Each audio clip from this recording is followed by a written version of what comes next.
Today is the first day of spring, and we should all celebrate by going out and becoming one with nature.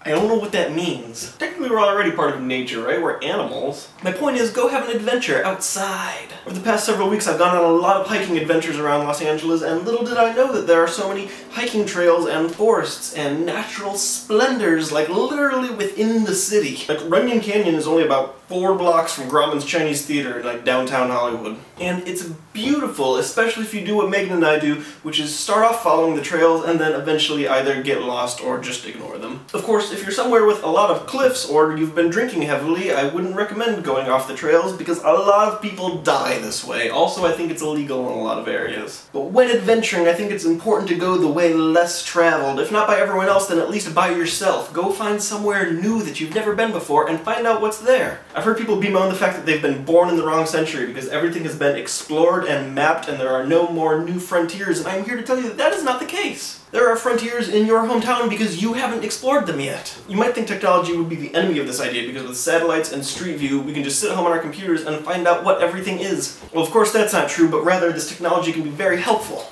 Look at a map or a satellite picture of your town for a while, really study it, and hopefully you'll start to see things that you never noticed were there.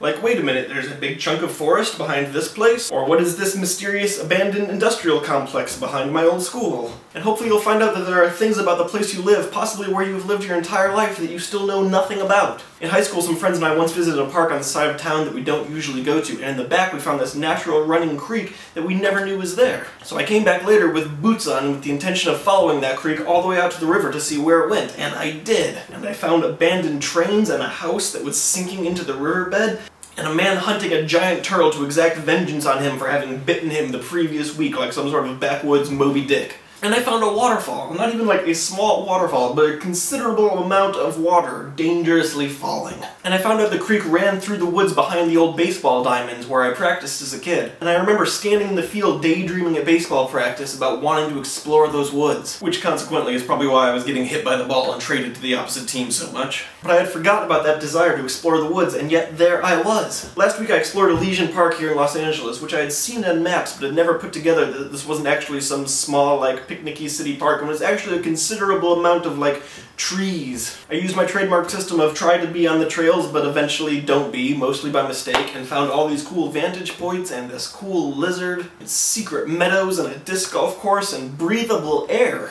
And at one point I got up on a ridge and realized I was exploring the woods around a baseball field again, albeit a slightly larger one, as it's Dodger Stadium. And I had this weird flashback to that adventure that I had in high school, and I was really glad that I was out sweating through the woods, finding out what was in them rather than standing in that baseball field and not knowing. That's not to say that if I had stuck with baseball I would have been playing for the Dodgers. I can tell you that that is not the case. Mostly because I spent a lot of my short baseball career crying, which apparently you're not supposed to do while playing sports. Sports and I were not friends. But the point is that this beautiful park with its secret pastures and dangerous rock climbs that at some point stole my camera lens was less than a 5-minute drive away from my apartment, and I've lived here for like a year and I never knew it. So this week, try to go find a big green or gray blotch on Google Maps in your hometown and find out what's actually there. And let me know. And click up here to check out last week's episode, and click down here to check out the goofy sketch that I shot to promote my brother's new zombie survival board game, Protector Infect. If you want more information about that, it's down in the doodly-doo. Yogalates.